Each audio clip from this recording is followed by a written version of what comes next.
Pre-flight is done. It is 7:58. We'll be firing the hole here shortly, right about 8 o'clock. I got the throttle up to position for about 1,000 RPMs. I've already turned on the master, which is right there. Circuit breakers are in, and the strobe. So master and strobe, after startup, will go avionics. All these circuit breakers are in. Fuel is at 3/4 on both sides. And that's good for today's mission. Carb heat, cabin heat are smooth. I've already primed. Primer is in and locked. Fuel selector down there is on both. Controls are free and correct. Forward and back, left and right. And the rigging is proper. Trim is set for takeoff already. And what else? That's it. All the other things have been noted and tested. Like I said, walk around is done. Air in the tires. Oil is about 5 1/4.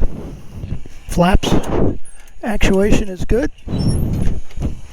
And we are ready for startup. I have my checklist right here, and I have the nav program already up on the knee board. So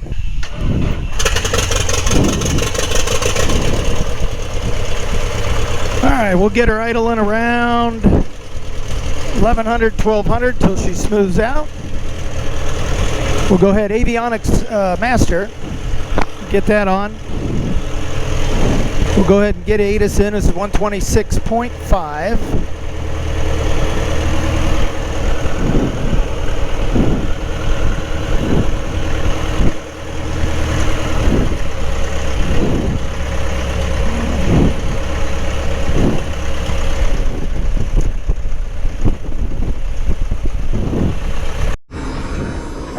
That's the first time I ever did that. So I'm in the run-up area, and I was going to do a window test today, and I realized the document bag was unsecured, which means it would get blown around. Now, would it come out of there or not? Who knows? But as you can see, you wouldn't want it to. Connected it with the carabiners back here and secured everything. So this will be, let me turn that off. The other thing I noticed, and this is huge because this happened on another flight, scared the shit out of me, to be quite honest. When I pre-flight, I always check the tail for takeoff, and I will show you that. I guess during your run-up, the way you lay your hand on the stick, it's prone to touch the back trim, and without even thinking about it. So let me show you, or anyone who flies these things. So that's a good trim position right there for takeoff. That's what I found. That's what it says. Pretty much matches. And this was way down here. What that means is on takeoff, this thing would pitch up really hard. Now I'm not just gonna sit there, I'm gonna push, but it's unnerving because you're pushing really hard forward just to maintain a climb. And when I'm doing my control check, you can look back, but actually the control check gives you enough feedback on the stick to let you know that you've got a good distance, because this is spring loaded.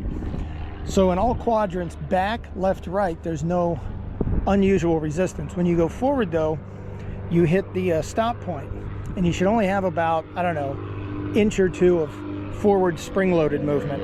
And I was getting about 7 inches of spring-loaded movement, so that's that. All right, let's get this bird fired up. Go test the window, do some maneuvers, come back, shoot some landings. All right, he cleared us. We're gonna lift off about 40 miles an hour, climb out about 70, and then retract flaps. All right, feet off the brakes. Full power. Once we're straight. All right. We are off the ground, folks. Flaps are out.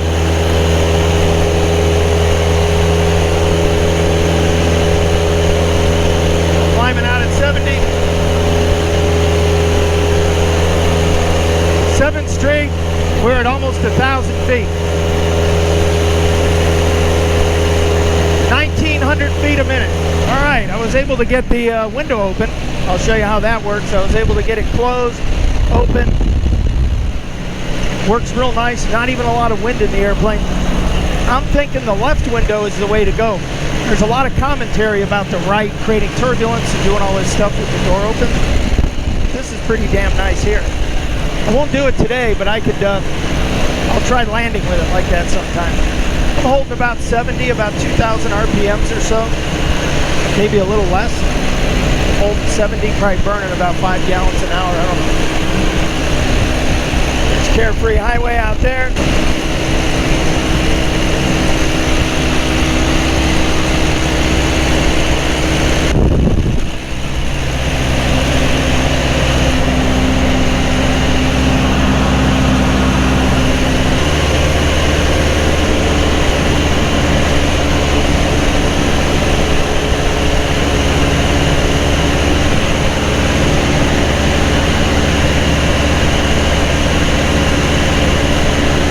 There's Dean's right up there. There's the school over.